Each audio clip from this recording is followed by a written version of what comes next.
우리는 이미 몇 주 전에 예레미야 39장을 통해서 예루살렘이 함락된 것을 이미 함께 본 적이 있습니다. 그런데 이 39장과 오늘 나오는 본문의 차이가 있다면 바로 예레미야가 빠져 있다는 것입니다. 오늘 본문은 예레미야의 애통하는 심령과 그리고 절규하는 그 유다 백성들의 그 감정적인 요소들을 전혀 배제하고 마치 신문을 통해서 우리가 뉴스 기사를 접하는 것처럼 예루살렘의 마지막을 담담하게 전하고 있습니다. 또 한 가지 오늘의 본문의 특징은 바벨론에 의해서 약탈당한 성전 기물들을 자세하게 묘사하는데요. 한편으로는 솔로몬 당시의 성전의 모습을 떠올리게 한다는 것입니다. 현재와 그리고 과거의 그 성전의 모습을 이렇게 비교함을 통해서 지금 현실이 얼마나 비참한 현실인지 그 저자는 우리에게 그 현실을 보여주고 있습니다. 성전은 하나님이 임재하시는 장소였습니다. 성전 건축은 다윗 왕의 마지막 그런 사명이었고 그 수건은 그 아들인 솔로몬에 의해서 실현되었습니다. 솔로몬이 왕에 취임하고 나서 가장 먼저 한 국책 사업이 바로 성전을 짓는 것이었습니다. 성전은 그 모리아산이라는 그 산의 꼭대기에 지어졌는데요.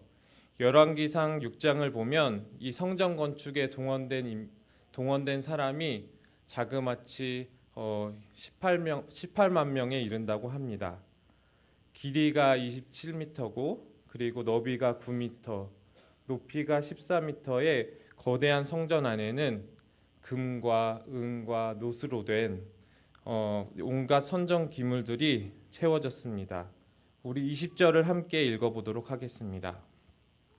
솔로몬 왕이 여호와의 성전을 위하여 만든 두 기둥과 한 바다와 그 받침 아래에 있는 12노소 곧 이 모든 기구의 논 무게는 헤아릴 수 없었더라. 헤아릴 수 없을 정도로 많은 녹과 은과 금이 성전과 기물들을 만드는 데 사용되었습니다.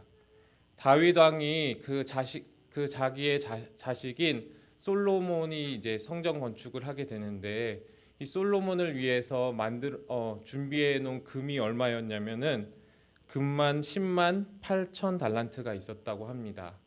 우리 원화로 환산하자면은 한 140조 정도 된다고 합니다.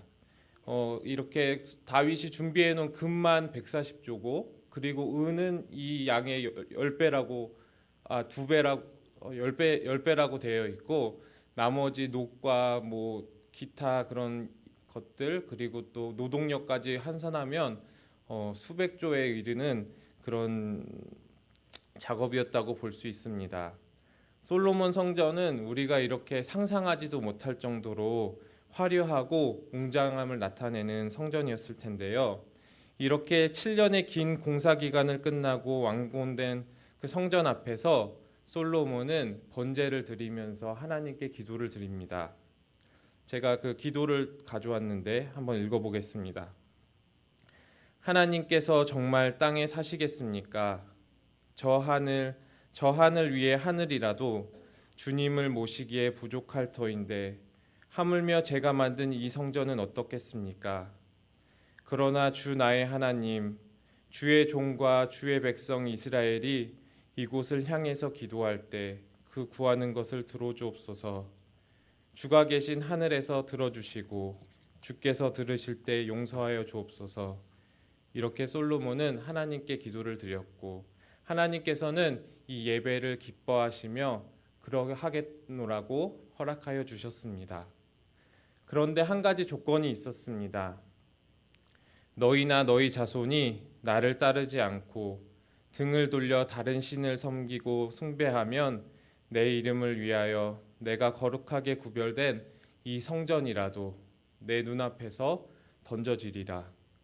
결국 이스라엘 백성은 하나님께 등을 돌려버렸고 하나님께서는 이스라엘을 오늘 본문에서 보는 것처럼 이스라엘을 예루살렘에서 쫓아내시고 하나님의 성전을 불타게 하십니다. 그리고 성전을 화려하게 장식했던 성전의 모든 기구들이 바벨론에 의해서 약탈당하도록 하십니다. 17절을 읽어보도록 하겠습니다. 갈대아 사람은 또 여호와의 성전 두 놋기둥과 받침들과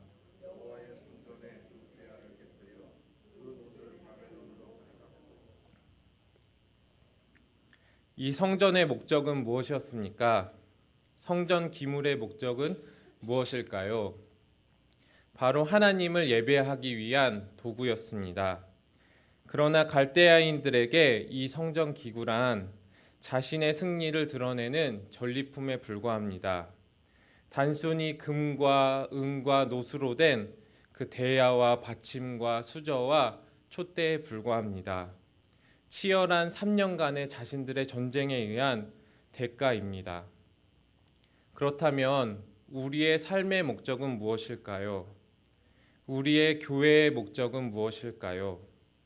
우리 가정의 목적은 무엇이겠습니까? 사람이 인생의 목적을 잃으면 단순한 육의 이야기에 불과합니다. 다른 동물들과 다를 바 없는 삶을 살아가는 것입니다. 하나님께서 우리에게 의미가 되실 때만 우리는 주님의 자녀가 될 수 있습니다. 하나님은 우리 가정과 교회 가운데 그 의미와 목적을 주십니다. 바로 그분을 예배하는 삶입니다. 우리는 하나님과 예배하기 위하여 창조되었습니다. 우리의 가정과 교회는 함께 하나님을 예배하는 공동체로 세우신 것입니다. 우리의 존재 목적은 바로 하나님께 있습니다. 갈대아인들에게 성전 기물은 단순히 금과 은과 노수로 된 물건에 불과하지만 하나님께서 의미를 부여하시면 그것은 하나님의 영광을 드러내는 도구가 됩니다. 우리는 이런 존재입니다. 우리는 주의 이름을 위해서 지음을 받은 존재입니다.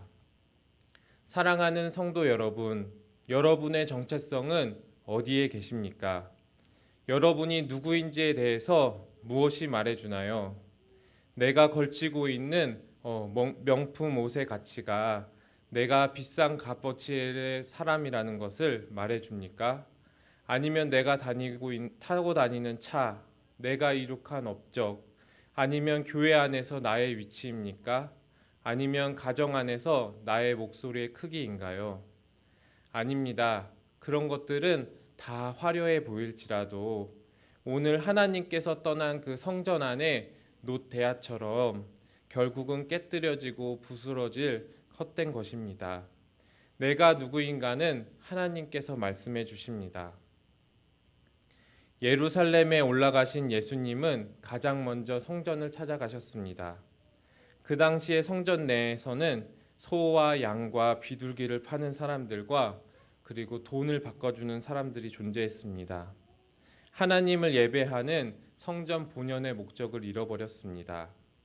그러자 예수님은 노끈으로 채찍을 드시고 그리고 양이나 소를 그 성전 밖으로 내쫓으시고 돈이 든 그 상을 엎어버리셨습니다. 그리고 말씀하십니다. 너희가 이 성전을 헐라 내가 사흘 동안에 일으키리라. 예수님은 십자가에서 죽으시고 3일 만에 다시 살아나심으로 스스로 성전이 되셨습니다. 그리고 그분의 영이 오늘 우리 안에 있습니다. 우리는 영원히 무너지지 않을 성전입니다. 우리는 영원한 그의 소유입니다. 그분의 성전을 강도의 소굴로 그리고 장사하는 곳으로 만들어서는 안 됩니다. 이스라엘 백성도 그 솔로몬이 성전을 세운 이후에 끊임없이 쉬지 않고 그들도 예배를 드렸습니다. 번제를 드렸습니다. 그러나 그들의 예배에는 모양뿐이었고 그 본질과 목적을 잃어버린 예배였습니다. 그들의 예배 안에는 하나님이 계시지 않았습니다. 그들은 하나님의 이름을 팔아서 먹고 사는 그런 장사치와 강도에 불과했습니다. 성도 여러분, 하나님을 예배하십시오. 성전이신 예수님 안에서 예배하십시오. 누구든지 그리고 그가 어디에 있든지 예수님 안에서 예배하지 않는다면 그는 하나님을 따르지 않고 그는 하나님께 등을 돌린 채 우상을 섬기고 있는 것입니다. 하나님을 예배하라는 나를 향한 부르심을 깊이 깨닫고 늘 새롭게 기억하면서 매일의 삶이 하나님께 드려지는 예배로 가득하시기를 주님의 이름으로 축원하겠습니다. 이 시간 함께 기도하도록 하겠습니다. 하나님 아버지 감사합니다. 오늘 아침도 이렇게 저희가 함께 모여서 함께 주님을 알아가고 함께 주님을 찬양하며 함께 기도하는 주님의 예배하는 공동체로 세워주심을 너무나도 감사합니다. 여기 계시는 성도분 한 사람 한 사람, 저 한 사람이 정말 주님께서 함께 하시고 주님께서 우리 안에 계시는 성전임을 하나님 고백합니다. 하나님 아버지, 그 성전의 처음의 목적이 하나님을 예배하고 하나님께 기도하는 것이었듯이 아버지, 우리가 예배하는 모든 순간이 정말 주님 안에서 그 예수 그리스도 성전 되신 그 예수님 안에서 예배하고 기도하는 우리들의 그런 예배의 목적들을 우리가 잊어버리지 않고 날마다 또 우리가 살아가는 삶의 모든 순간들이 정말 하나님을 예배하는 우리 성도님들 될 수 있도록 주님께서 함께 하시고 또한 임재하여 주시옵소서. 그리하여서 우리 성도님들께서 정말 주님께 주님의 성전 안에서 기도하고 주님 앞에 나아갈 때에 주님께서 그 기도를 들어주시고 또 솔로몬이 기도했던 것처럼 그 기도를 들으시고 우리를 용서하시고 또 우리를 주님의 자녀로서 하루하루 살아갈 수 있도록 하여 주시기를 간절히 기도드립니다. 이 모든 건 예수님의 이름으로 기도드렸습니다. 아멘. 우리 주기도문 하도록 하겠습니다. 하늘에 계신 우리 아버지여,